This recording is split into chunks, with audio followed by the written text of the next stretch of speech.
Hey, what's up, Skyball? We're with Imagination Creation Films, and today we're still in LA, and it's Cinegear, part 2. Let's go.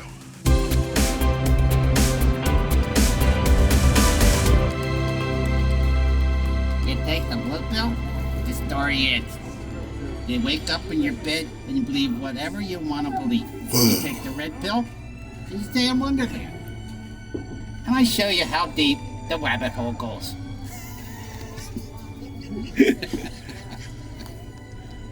I don't think that one's going to work.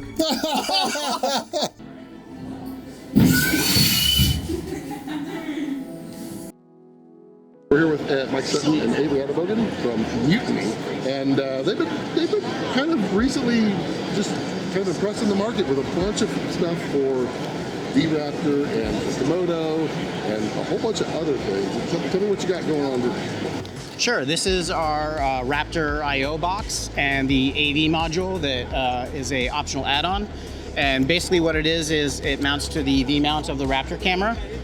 Has a 9-pin that goes to the EXT port on there, and that's where all the communication for the I/O comes through.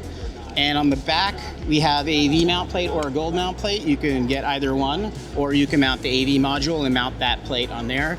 We also will have optional plates, so if someone buys a V-mount version, but they also want gold mount because they're doing different shoots, they can swap it out themselves. It's pretty quick. But basically the features on this are, we have BNC, full BNC for gen lock. We have a 5-pin time code, industry standard, in and out. A 2-pin power with that's unregulated for 11 to 17 volts. A run stop on this side, which is a Fisher 3. And that also provides unregulated power out. And then on the top, we have 2 more of the 2 pins. We have a 4-pin control for small HD and for other devices. Then we have a 9-pin pass-through, and so if you're using a small HD monitor with camera control for Raptor, as you know, if you use the 9-pin on the camera, you have nowhere to plug that, so we provide a pass-through on that. And then on the end, we have another trigger, a Fisher 3, which also provides power. So you can set your record button on either side of the camera if you want, or you can just use it for power. On the other side, we have a DC input, so you can power this box and the camera through the DC. You just pull it out of the camera one and plug it in here. There's an anti-battery drain switch. And the reason why we put that on there is if you leave the batteries on the Raptor camera after a certain period of time, it will drain the battery. If you flip the switch though, you can leave your camera fully built, go from one location to another. Perfect for documentary guys who just have everything set in a bag and just want to jump out and film. And on the top here, we have a little insert. We're going to be making little adapter plates for different cages and top plates. And what that does is it takes all the strain off the V-mount on the camera and kind of disperses that weight across the top of the camera. And on this end, I don't know if you want to talk about that. This is the AV module, so this would, you'd remove the gold mount or V-mount plate, replace that in there, and then put the gold mount or V-mount on the back. It gives you 3 extra 12G SDIs. It's a freak show converter. You've got your input down here. You have the 2 XLR channels out from the 5-pin audio port from the Raptor. And those will have a preamp in there to bring up the levels. And then that also adds a voltmeter with a switch, so you can turn that on or off. And then you also get an additional 2-pin LEMO unregulated power port on this port. It adds that to the other side. And it will pass M-bus data from the battery to the camera. It will read that. We put that voltage meter in there for batteries that don't necessarily have that data feature. So your camera AC can just turn it on and off and see exactly where the voltage is and get a real readout. And obviously the SDI is literally just duplicate copies of a single SDI, right? Yeah. Yes, it's an actual genuine freak show. We've made a change to it. It's a 1x3. It's shielded. It's protected. And it's fully reclocked, so there's no timing issues or anything like that. It's an exact clone of what you're getting. So you still get your 4 outputs on the camera because we're only taking 1, but we're giving you 3, and then you have that top one for the Raptor. So four 12G SDI outputs. So you make a lot of different parts. I know you make cables. I mean, you made my day when you made a trigger button for the Komodo because, as you know, Komodo does not have the front left buttons, and now you have one. Right. Well, that could also be used on Raptor. We actually have a lot of Raptor owners who just want to be able to put that trigger wherever they want it, and it's small enough. Plus, GDU's been gracious in helping promote us with that, mounting it on the Atlas trigger. They gave us a little spot for that, which has been great. So, yeah. I mean, it's a lot of cool stuff, and everyone should check it out and find them where? Mutiny.store. Mutiny.store. Cool. So you know how much I love some bright tangerine. Oh, hello Scott, how are you? Good to see you again. It's been a while. Maybe not that long, Yeah, actually. not too terribly long, but Yeah, cool. some new stuff. Yeah. Let's check. What you got? We got the Raptor cage here. So, cage, top, sides, and on the other side we have our horseshoe bracket, giving you a few more mounting points. You know, real lack of places to mount gear, so we're getting a little bit extra on here. Top plate, sliding top handle to allow you to alter your balance very quickly. So if you want to alter your balance pretty quick, you can hold it up. The top section here, the top plate comes off, gives you ARRI standard dovetail. So if you want to undersling on a crane or a jib, you don't have to flip the camera, you can just pop it straight in there, tighten it up. There's a tightening screw and a deadlock to give you a bit more security if you are underslinging, to, you know, if you're a little bit worried about it dropping off, you just screw it in tight. The bottom plate has a Ronin 2, Manfrotto, or one other one that I can't remember right now, but maybe I'll tell you about it later. Free Fly, there we go. Free Fly, there we go. It's been a long day. So you have an option to have a Manfrotto, Free Fly, or DJI. Allows you to leave the whole camera behind and go straight onto your gimbal. And obviously then we have our ARRI rosette for the quick release on the bottom as well. So that's it. Yes. Yeah, actually, while we're here, actually, Scott, we'll talk about the shoulder pad. Yeah, oh yeah, there it is. The shoulder pad on here, I'll actually show you one in hand in a minute, but we have two options on our cage. You can mount the shoulder pad on the back, allowing you a little bit more room, push the camera forward, or you have the second option where a lot of people desire is actually underneath the unit. So it allows you to go directly underneath. It's an ARRI standard dovetail. Great little add to the system, and I'll grab one a second for you. So this is the material that we've been working on for our shoulder pad and our hand grips.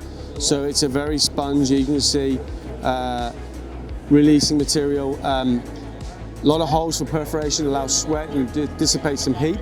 Also, to keep it clean, just drop it in the water and wash it. And as you can see, it ergonomically sits on top of your shoulder, fits in there very nicely. And there's a small angle that angles the camera in, so you're not fighting the camera out.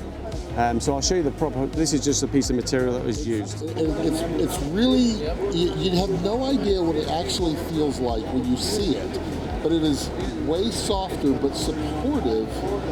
In person, it was not what I expected at all. It's actually much better. It's almost like a memory foam, and I'll translate this into American. It's from Adidas sneakers, Adidas trainers. So on Adidas sneakers, you'll see the boost material.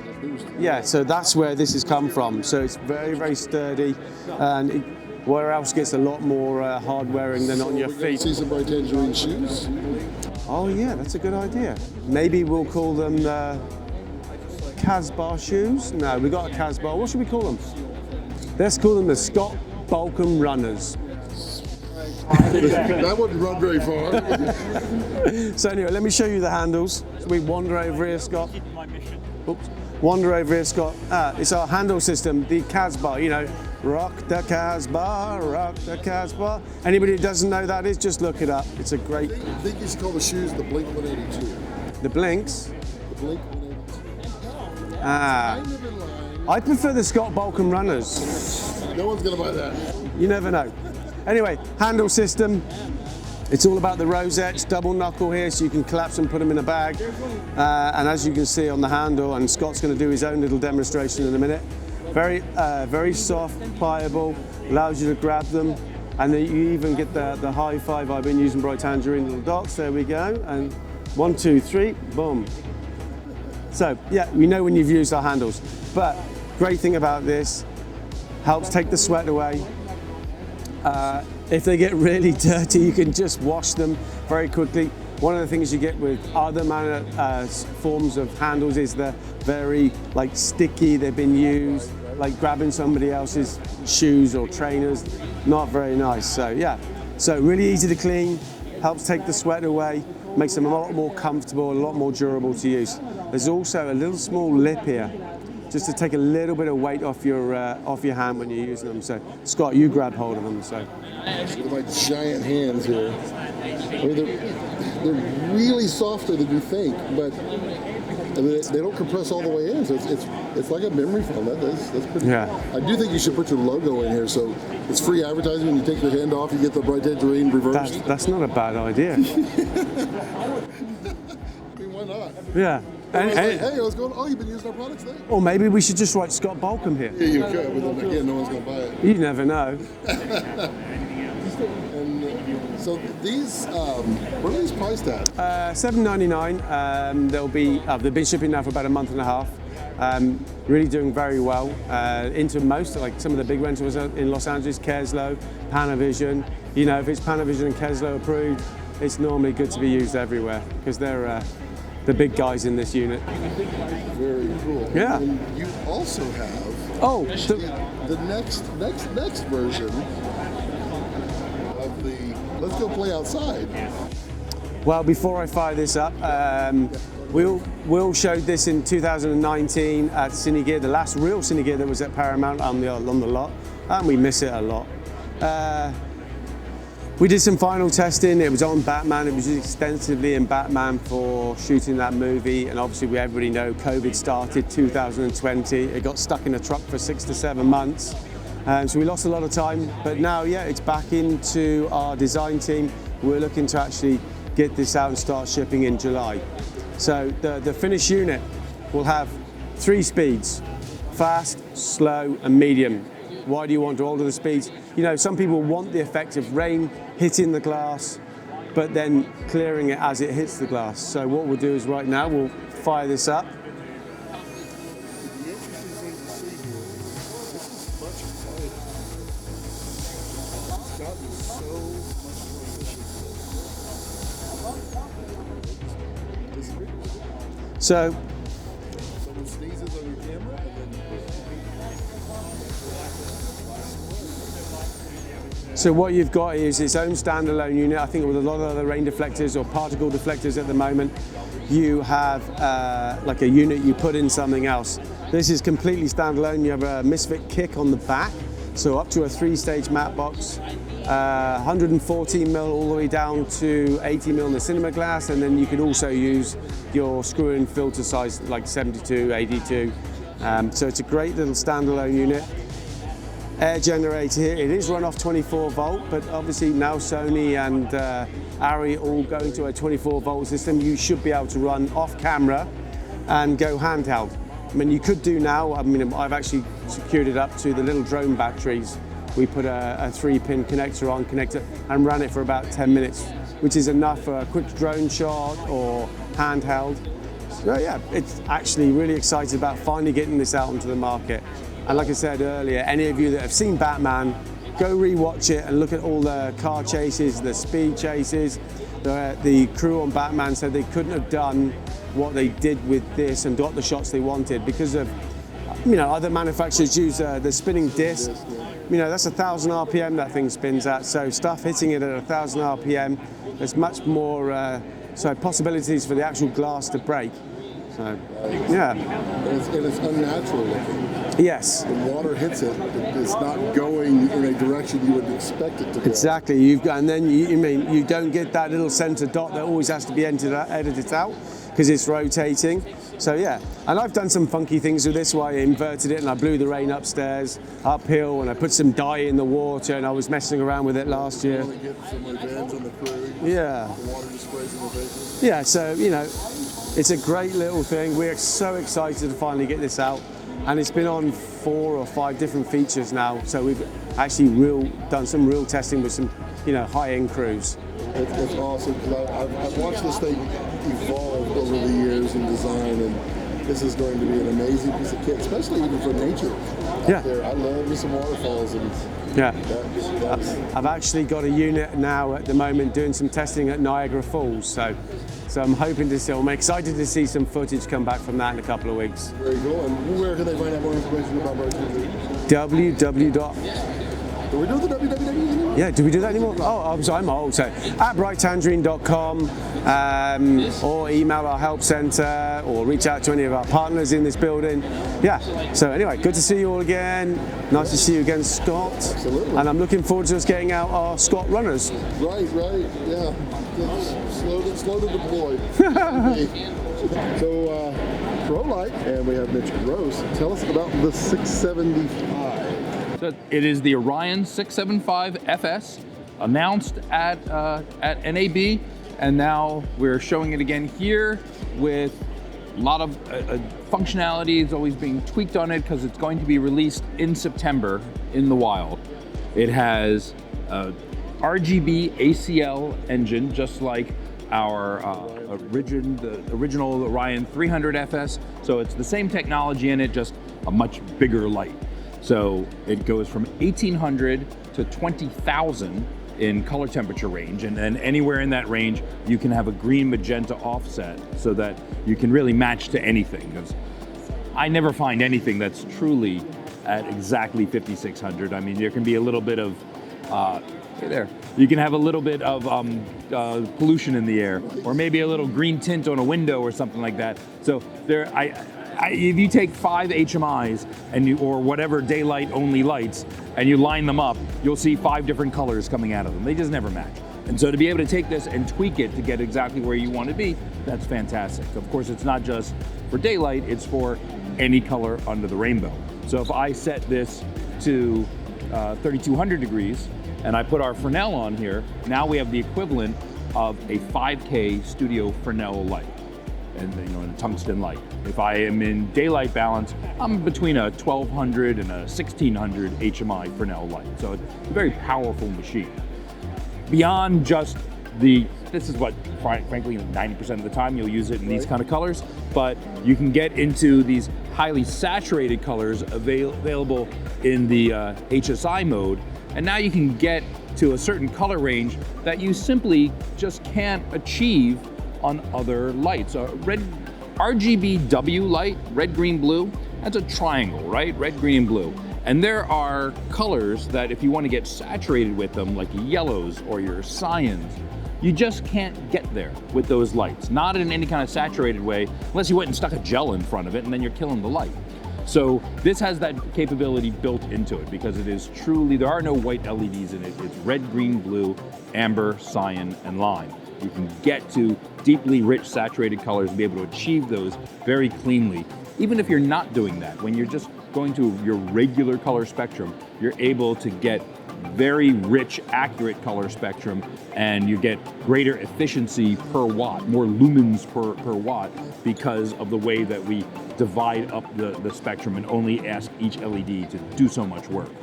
Now, the light itself is, you look at this, the way it's constructed, this is an all-in-one piece here. So that is just plugged into the wall.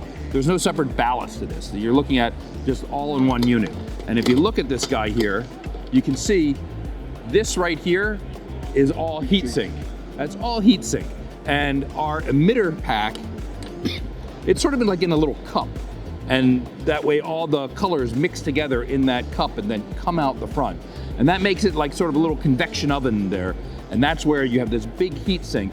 And because that's all sealed together, and then the electronics in the back, which is where the power control system is, are all sealed together, this is a very high weather rated light. It's all internalized there, and rain could just pass through it. So you can, it's IPX4, which basically means you can have this outside shooting all day in the rain, and it doesn't care. It's fine. Very high weather rated machine. And also with that design, I'm just gonna dim this down real quick so I can spin around and show you that this portal here for the emitter, that's only 4 centimeters across. What that means by having a small portal right there is your shadows, bring that up to speed. I'll just go ahead and do a mode where it's nice and bright. And you can see you get pretty bright shadows, pretty sharp shadows out of that. It's nice and clean, as opposed to having a cob that, when it's a very large disc, it becomes very diffuse. Yeah. And so you don't have a sharp shadow out of it. Now, one of the things that's going to change in this design from this prototype, this is an engineering sample, it uses Bowen's mount, and it will continue to use Bowen's mount. But instead of this going in and then clicking into place, this is going to go in, and then there's going to be a crank right here. So it'll be a ring that clamps down on it, sort of like a PL lens mount on a camera. So it'll just go in there, and then you'll clamp it in place. What that will mean is that this is rigidly in position, and also it's very, very strong. And you'll lock it in place, and it'll be very strong, because we're going to have a Fresnel for this.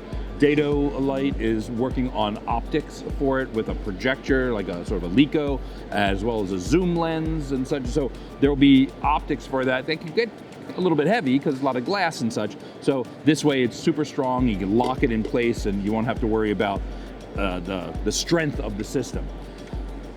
So it's weatherproof. It's the equivalent to like a 5K Fresnel. It's gonna have a bunch of accessories that are gonna be available for it. You can use Lumen radio and Wi-Fi and Ethernet and DMX and Bluetooth mesh. We have a free app for it that works on Apple or Android. It can run off AC power, it can run off DC power, 48 volt DC power. So I call it the new standard. It can do all these different things. It replaces lots of different lights and fixtures and functionality. So it's essentially next generation of the 300. And then on top of that, we made it bigger, brighter, better, faster. Yeah, so we took all the input from people, like what they were looking for, what they were hoping for from the 300 and where they wanted to go with, you know, the latest technology, and then we've also just upped the ante with it, and it's more than twice as the brightness. The best part of the 300, and that is how white looks on skin and how all the colors look on skin. It's just, you know, it's so pretty is the way I describe it to people. People are like, well, I don't know what pretty means. I'm like, you will when you see it. In the end, I can tell you about all the, you know, I got XY coordinates and gel equivalent things and effects and all these different things that are built in here. But at a certain point, who cares? It's a light. What is the quality of the light that's coming out? What does it look like? What's that spectrum like? You know, is it accurate? Is it pleasing to the eye? Does it look good? So, you know, I just like to take the light and I switch it over to just a regular normal mode, and I go to 3200 degrees, and I say, you know, take all the green magenta stuff out. I don't want to do any of that. And all right, so not to blow out your camera, I'm just gonna set it in place, and then I'll dim it down a bunch just so it's not crazy bright, because it is a very strong light. So, but I'll dim that down and just spin this around.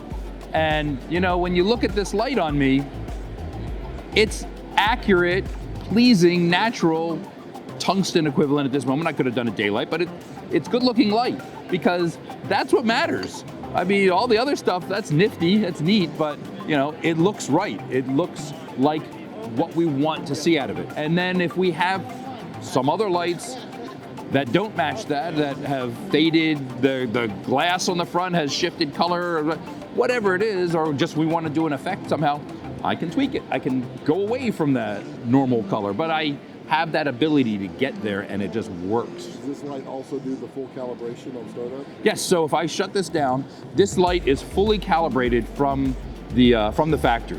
But we have a mode in this, and you can always turn this off if for whatever reason, the stuff that you're doing, you find this annoying. But when I turn this on, you'll see it goes through a little rainbow pattern. And what that's doing is a calibration check on the light. Every time you power it up, it does an impedance check where it goes through each color, and it's testing every individual emitter to make sure that they're in the calibrated point where they were supposed to be, and if not, it's going to compensate and balance things out. And let me tell you that in the years it would take that it would ever come to a point where it somehow shifted calibration to the point that it can't compensate, none of us will care. We will all be long retired, or you'll be able to hologram form, upload it to the Matrix. Either that, or you'll be able to buy the equivalent of a light like this for 50 bucks or something, because it'll last for many, many years. That is going to keep to be a very accurate light. So it's built real tough, but it's also built to last electronically, so that this will just give you years of proper service, not one of these kind of fly-by-night thingies where you're afraid it's going to break 2 days after you got it. So we're in prototype right now, and you're taking pre-orders? Or? Taking pre-orders on the light, and it's shipping in September. What's the price right now? $34.95 is the price. That's the complete thing you see here. It's got the head, got a single cable. It's 10 meters long. Comes with a 30-degree as well as a 55-degree reflector. And then if you wanted to get a fitted case for it, it's like another $300-something. And then the Dado light? Yes. So we also have the Dado light. So this is a true partnership with Dado. And you know, Dado is making accessories for us for our lights, but all in true partnership with Dado. Inside here is our Hyperlight color engine, the same 6-color engine, and inside the controller is our controller board with running our software to operate, you know, all the same functions and controls available in here as are available in our other lights. And when I use our free app, it just sees as another light, and it does all the same kind of controls. We can interact them all together. So I can take this guy, I can run through the different functions, and you get the different effects that it can do. But at the same time, it's built into this great Dado housing with, of course, the classic Dado optics. So I can zoom it. I've got about a 6-to-1 range on the zoom. I got a friendly little hand right there. Zoom this sucker in and out. And you know, it's built Dado tough. It's really, these things are meant to last.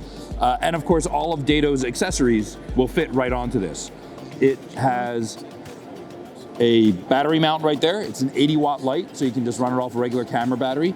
We're selling this. This will be shipping again in like probably September, maybe October timeframe, a little bit later. But this will be selling for, so it's the head and the power, the ballast, right? And a 3-meter cable. There's also a 10-meter cable available for it. The little barn doors and a little clip ring.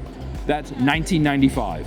And then as an introductory special, we have the AC power supply that just clips onto the battery mount there. It's a $150 value. We're throwing that in so that you can get the set. You might as well just get the set that includes the AC power supply, because that is also $19.95. So it's very reasonable price for what is a very clever, you know, portable little light system. And it shows how we truly are, you know, we're not just in name only working with Dado or something. We build the engines, he builds the housing and the optics. And like Orion, you showed prototypes, took pre-orders, you delivered. Yeah, all of this. You go to the next one. Right. We were first showing this as sort of a sneak preview, and immediately everyone was like, "Yeah, we want this. This makes a lot of sense. What you guys are thinking here. We want to buy these, so it's a product. It's going to be available in just a couple months, and you know, you can own it too. And it's a terrific machine. All of the functions in all 3 of these lights are fully compatible with our free app. And there's stuff in our free app that is really pretty clever, because it's not, the free app for the most part is just an interface to talk to the lights, to tell them what to do. But then there's stuff that we built into the app, because the app is on your phone or your tablet, Android or Apple, and these things have cameras built into them. And so we took advantage of that. So if I'm gonna go to the app, I'll go to the big light so it'll be easy to see. I'm just gonna say, I'm gonna connect to this guy over Bluetooth. So just grab it, and it's gonna say there, I've got remote control of it. Now I have in here all the regular functions, so I can adjust the color and such, you know, are built right in there. And I could like go to the gel modes, and there's all the different gels, and I can quickly switch between them. You know, it's sort of like having a swatch book right in my hand here. And so it's very easy to use. So it's all the functions that are in the light just are in the app here. But then there's some things that are special in the app. So I can go to what's called our color picker. And then you see the image coming out of the camera. It's got a little square in the center. And if I pick a certain color and I point at it, I just matched it. So I just instantly set that light to match that color. Now I have a recording mode, excuse me, a recording mode, and that can do 10 minutes of, think of it as a single pixel video camera and video projector, right? So I could do a minute of blue, and then 3 minutes of green, and then a minute of dark red, and then, you know, back and forth, whatever. And then when I play that back, it'll play back a minute of blue, and then it'll just play it back in real time, and you can loop it and such. That's really great for doing certain effects. But then I also have a real-time function on my color picker. And when I go to real time, now it is actively changing the light as I move this around. I just swing this around. If I go over to some different colors here, it's gonna look at the different colors and change that in real time, just switching between them. And now imagine that I'm using the light and I'm doing, say, a process shot. Doing, you know, got a car set up and got a projector behind it to get, you know, that's going to be a whatever is the background seen outside, outside the car, and I just take my little phone here and I point the camera at the screen, and that's if it's driving down a tree-lined street or going through the Vegas Strip at night, or Times Square in New York, whatever, all these different things. As the image is changing, as the background is changing colors and brightness as well, so is the light. And interactive, live, and happening in very smooth curve. It's a very deep bit depth to it so that it makes very smooth transitions very quick. So now I have this could be the interactive lighting on the Talent sitting in the car, and it's matching what is happening in the background, and so that it feels that much more real as you're going through. And it's free, we threw it in the app. That's something you could do with the whole lighting board and set up of things, but here, I've set this up to do things in just a few seconds, and you can do that in a proper shooting environment in really just a few minutes. So that's the kind of functionality that we've tried to build into the light to use it in many different ways. There's effects, there's all these different things. The base of it is that it's a really clean, good-looking light, but we piled in all these different things because the moment there's a tool that speaks to you, then it becomes, worth its weight in gold, right? So we tried to just throw in as many things as possible. So where can they find more information? So you can go to prolycht.com, PROLYCHT, and we have information, tech specs, and where to buy it, different resellers and such. But lots of white paper and videos and information about the light and how to use it in different situations. Alrighty. Well, that was it for day 2. I hope you had a little fun, because tomorrow is day 3 of Cinegear. Yeah, lots of stuff planned up there. So as always, as I like to leave it, don't let your passions center around your life. Let your life center around your passions.